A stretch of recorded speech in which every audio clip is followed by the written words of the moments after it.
Hi friends, ഇന്ന് നമ്മൾ home മെയ്ഡായിട്ട് soap പൊടി എങ്ങനെ ഉണ്ടാക്കുന്നതെന്ന് നോക്കാം കേട്ടോ. ഇത്തവണ നമ്മൾ കടയിൽ പോയപ്പോൾ മിക്സ് ചെയ്യാനുള്ള ഹോം മെയ്ഡായിട്ട് തയ്യാറാക്കുന്നതിൻ്റെ സാധനങ്ങളാണ് കേട്ടോ മേടിച്ചത്. അത് 4 സെറ്റായിട്ടാണ് വരുന്നത്. ഒരു വൈറ്റ് പൗഡർ, പിന്നെ 2 ലിക്വിഡ്, പിന്നെ കളേഴ്സിന് വേണ്ടിയിട്ടുള്ള ചെറിയ ചെറിയ സ്റ്റോൺ പോലത്തെ സാധനങ്ങൾ. അപ്പോൾ ആദ്യം തന്നെ നമുക്ക് ആ പൗഡർ ഒരു ചാക്കിൽ തട്ടിയിടാം.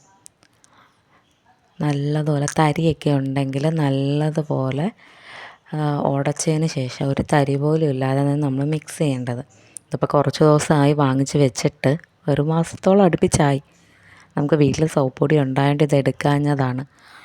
അപ്പോൾ ഇന്ന് എന്തായാലും കുറുമ്പൻസ് പോയപ്പോൾ എന്തായാലും ഇത് പ്രിപ്പയർ ചെയ്യാമെന്ന് വെച്ച്. അപ്പോൾ അത്യാവശ്യത്തിന് നല്ലതായിട്ട് ചെറുതായിട്ട് കട്ടി പിടിച്ച് തുടങ്ങിയായിരുന്നു.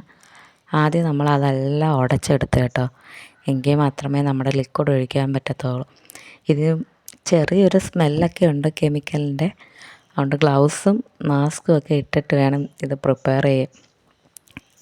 അപ്പം നമ്മൾ ആദ്യം ആ തരിയെല്ലാം നല്ലതുപോലെ ഉടച്ചെടുത്ത് അതിന് ശേഷം മാത്രമേ നമുക്ക് ബാക്കി പ്രിപ്പറേഷൻസൊക്കെ നടക്കത്തുള്ളൂ. 5 കിലോയുടെയാണ് കേട്ടോ മിക്സ്.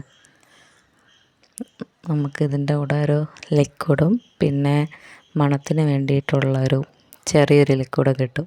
പിന്നെ എല്ലാ സോപ്പ് പൊടിയിലും പലതരം കളർ കാണത്തില്ല, അതും ഉണ്ടായിരുന്നു. ഇതാണ് കേട്ടോ ബ്ലാക്ക് ലിക്വിഡ്. അതൊഴിച്ച് കുറച്ചായിട്ട് ഒരു 3/4 കുപ്പിയോളം ഉണ്ടായിരുന്നത്. അപ്പോൾ എല്ലാം ഒരുമിച്ച് ഒഴിക്കേണ്ടെന്ന് പറഞ്ഞ് കുറച്ചായിട്ടാണ് കേട്ടോ ഒഴിച്ചത്. നല്ല ചൂടാണ്, രണ്ടും കൂടെ ആകുമ്പോഴത്തേന് കൈ നല്ല രീതിക്ക് പൊള്ളുന്ന രീതിയിൽ ചൂടാണ്. ഗ്ലൗസ് പൊട്ടിപ്പോകുമെന്ന് വരെ പേടിച്ചു, അത്രയ്ക്ക് നല്ല ചൂടായിരുന്നു കേട്ടോ. ആദ്യം ഒന്ന് ചെറുതായിട്ടെല്ലാം മിക്സ് ചെയ്തിട്ട് പിന്നെ കുറച്ചായിട്ട് ഒഴിച്ച് കൊടുത്താണ് മിക്സ് ചെയ്തത്. എല്ലാം കൂടെ ഒരുമിച്ച് ഒഴിച്ചാൽ ചിലപ്പം കട്ടി പിടിച്ചാലോ, അതുകൊണ്ട് കുറച്ചായിട്ട് ഒഴിച്ചാട്ടോ മിക്സ് ചെയ്തത്.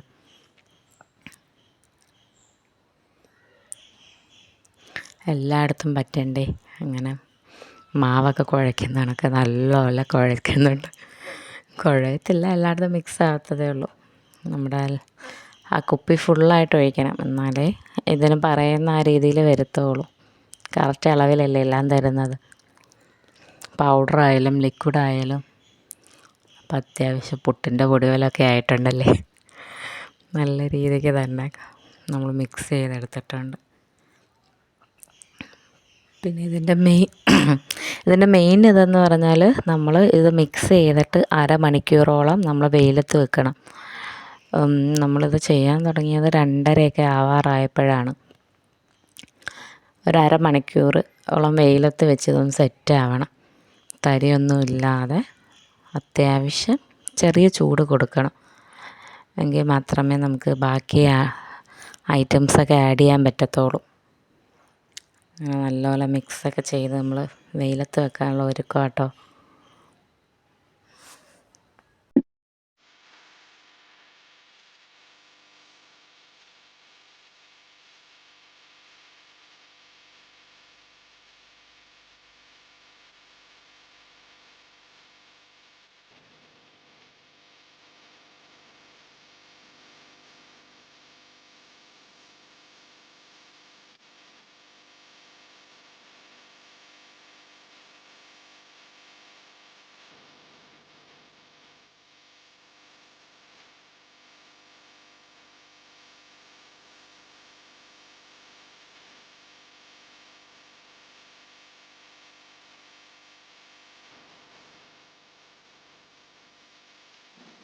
അങ്ങനെ ഒരു 3/4 നമ്മൾ പൗഡർ തിരിച്ചെടുത്തു. പിന്നെ സ്റ്റോൺ പോലെ ഇരിക്കുന്ന എല്ലാ കളേഴ്സും ഉണ്ടായിരുന്നു കേട്ടോ അതിൽ.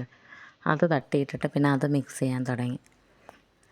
Red, yellow, green, blue, pink, ഒരുവിധം എല്ലാ കളേഴ്സും അതിനകത്തുണ്ടായിരുന്നു. നമ്മൾ കടയിൽ നിന്ന് മേടിക്കുമ്പോഴേ അതിനകത്ത് കാണുമല്ലോ ചിലതിനകത്തൊക്കെ നീല, ചില തരി പോലത്തെ ആ സംഭവമാണ് കേട്ടോ ഇത്. ആദ്യം നമ്മൾ അതൊന്ന് മിക്സ് ചെയ്തെടുത്തു. മിക്സ് ചെയ്യുന്നതാണ് ഏറ്റവും വലിയ ടാസ്ക്. എല്ലായിടവും മിക്സ് ആവണ്ടേ, എല്ലാ തരികളും എല്ലായിടത്തും ഒരേപോലെ വരണ്ടേ. അങ്ങനെ അത്യാവശ്യം നല്ലതുപോലെ തന്നെ മിക്സ് ചെയ്തൊക്കെ എടുത്ത് കേട്ടോ. അതിന് ശേഷം വേണം നമുക്ക് മണത്തിന് വേണ്ടിയിട്ടുള്ള ആ ചെറിയ ലിക്വിഡ് ഒഴിച്ച് കൊടുക്കാൻ വേണ്ടിയിട്ട്. ഇതെല്ലാം കൂടെ നന്നായിട്ട് മിക്സ് ചെയ്തിട്ട് നമ്മളിങ്ങനെ മണത്തിന് വേണ്ടിയിട്ടുള്ള ചെറിയ ലിക്വിഡ് എടുത്ത് അത് രണ്ടടപ്പായതുകൊണ്ട് ഗ്ലൗസ് ഇട്ട് ഓപ്പണാക്കാൻ ചെറിയൊരു പാടായിരുന്നു. പിന്നെ തുറന്ന് നമ്മൾ ഒഴിച്ച് കൊടുത്ത് എല്ലായിടത്തും ചെറുതായിട്ടൊന്ന് സ്പ്രെഡ് ചെയ്തിട്ട് അതും കൂടെ നല്ലതുപോലെ മിക്സാക്കി കേട്ടോ. സോപ്പ് പൊടിയുടെ ചെറിയ മണം കിട്ടാൻ വേണ്ടിയിട്ട്. പക്ഷെ വലിയ മണമൊന്നുമില്ല, എന്നാലും ചെറുതായിട്ടുണ്ട്. അങ്ങനെ അതെല്ലാം മിക്സ് ചെയ്ത് പിന്നെ നമുക്ക് കുപ്പിയിലാക്കാം. പക്ഷേ ഇക്ക ഒന്നുകൂടെ വെയിലത്ത് കൊണ്ട് വെച്ചായിരുന്നു. അതിന് ശേഷം കേട്ടോ നമ്മൾ കുപ്പിയിലാക്കിയത്.